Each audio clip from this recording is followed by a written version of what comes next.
ধরেন আপনি রাস্তার পাশে দাঁড়িয়ে হাসাহাসি করছেন আপনার বন্ধু বান্ধবের সাথে, এমন তো অবস্থায় রাস্তার ওপারে দুইটি মেয়ে দাঁড়ানো আছে এবং তারা ভেবেছে আপনি তাদেরকে দেখে হাসি ঠাট্টা করছেন। এরপরে ওই মেয়েগুলো তার বয়ফ্রেন্ডদেরকে ফোন দিয়ে বলে তাড়াতাড়ি আসো, আমাকে দেখে মানুষ হাসাহাসি করছে। তারা উত্তেজিত ভাবে এসে আপনাদের উপরে ঝাঁপিয়ে পড়লো। এক পর্যায়ে আপনার জীবনটা চলে গেল। সামান্য একটু হাসির জন্য একটা মানুষের জীবন চলে গেল। হাদিসের মধ্যে স্পষ্ট ভাষায় বর্ণিত রয়েছে, একটা সময় আসবে যখন মানুষ একজনকে শেষ করে দেওয়ার পূর্বে সে জানবে না কেন তাকে শেষ করে দিচ্ছে এবং আরেকজনও জানবে না কেন তাকে শেষ করে দিল। পারভেজ নামক এই ছেলেটি একটু হেসেছিল। আচ্ছা, ধরে নিলাম সে মেয়ে দুইটাকে দেখে হেসেছে। শুধুমাত্র হাসির জন্য একজন মানুষের জীবন আপনারা কেড়ে নিতে পারেন। সোশ্যাল মিডিয়ার মধ্যে প্রত্যেকটা মানুষ আপনাদের ছবিগুলো শেয়ার করে বলছে আপনাদেরকে দেখলে রাস্তার কুত্তাও তাকাবে না, আর মানুষ হাসবে তো দূরের কথা। আপনার বয়ফ্রেন্ডের সাথে আপনার কিসের সম্পর্ক, শারীরিক নাকি মানসিক? এখন মানসিকের চাইতে ফিজিক্যালি সম্পর্ক মেয়েদের সাথে ছেলেদের বেশি হয়ে যাচ্ছে, আর যার কারণে বয়ফ্রেন্ডকে ফোন দেওয়ার সাথে সাথে এসে আরেকজনের জীবন কেড়ে নিছে। যে বা যারা তার জীবনটা কেড়ে নিছে ইতিমধ্যে সিসি ফুটেজ তদন্ত করে কিন্তু তাদেরকে শনাক্ত করা হয়েছে। খুব দ্রুতই তাদেরকে অ্যারেস্ট করা হবে, জানতে পারবেন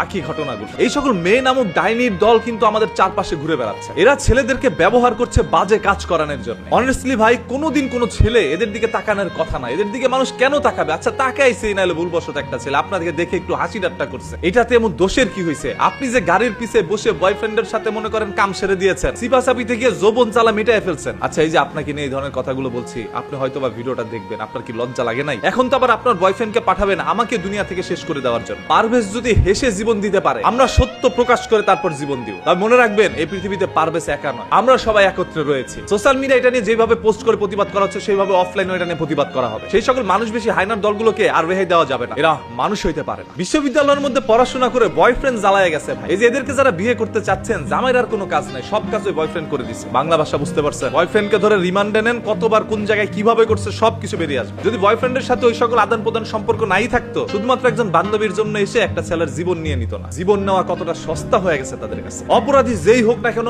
আমরা তার সাজা প্রকাশ্যে কঠিন থেকে কঠিন ভাবে চাই, যাতে করে বাংলার মাটিতে এরকম কোনো পারভেজের জীবন না যায়। আপনাদের প্রত্যেকের কাছে একটা বিনীত রিকোয়েস্ট ভাই, ভিডিওটা শেয়ার করে দেন। আপনার না বলতে পারা কথাগুলো আমি আমার কণ্ঠস্বরের মাধ্যমে সবার কাছে পৌঁছে দিলাম। অনেকে তো মনে মনে প্রতিবাদ করেন যে আমি যদি এখন প্রতিবাদ করতে যাই পারভেজের মতো করে, যদি তারা এসে আমার উপর ঝাঁপিয়ে পড়ে আমার জীবনটাও নিয়ে নেয়, আমি আমার জীবন নিয়ে পরোয়া করি। শুরু থেকে এই পর্যন্ত অন্যায়ের বিরুদ্ধে প্রতিবাদ করে আসছি, সত্য কথা বলে আসছি। সত্য বলতে গিয়ে যদি জীবন যায়, আমি সেটা গ্রহণ করে নিই। তারপরে বাংলার মাটিতে আর কোনো পারভেজের জীবন আমরা নিতে দিব না। কি একটি আশ্চর্য বিষয়, একটি ছেলে জাস্ট হেসেছিল, হাসার কারণে জীবন চলে গেল। এগুলো কি মানা যায়? আমি আল্লাহর সৃষ্টিকে বাজেভাবে দেখবো না, তবে এদেরকে বাজেভাবে দেখতে হবে। আল্লাহ তাআলা এদেরকে সৃষ্টি করেছে হাদিসের সাথে মিলে যাওয়ার জন্য। আজকেরা পুরো পৃথিবীতে দৃষ্টান্ত হয়ে থাকে যে তাদের দিকে তাকিয়ে হাসার কারণে তারা জীবন কেড়ে নিয়েছে তাদের বয়ফ্রেন্ডের হাতে। এবার কেঁচো খুঁড়তে গিয়ে বড় বড় সাপ বেরিয়ে আসবে। কতগুলো সাপের সাথে আপনার সম্পর্ক হয়েছে সব বাঙালি জনগণ জানতে পারবে। পারভেজকে তো আর আমরা বাঁচাইতে পারি নাই, এখন সবাই তার জন্য দোয়া করি যাতে করে মহান আল্লাহ তাআলা তাকে জান্নাতুল ফেরদৌস দান করেন। পারভেজ যেই দলেরই হোক না কেন,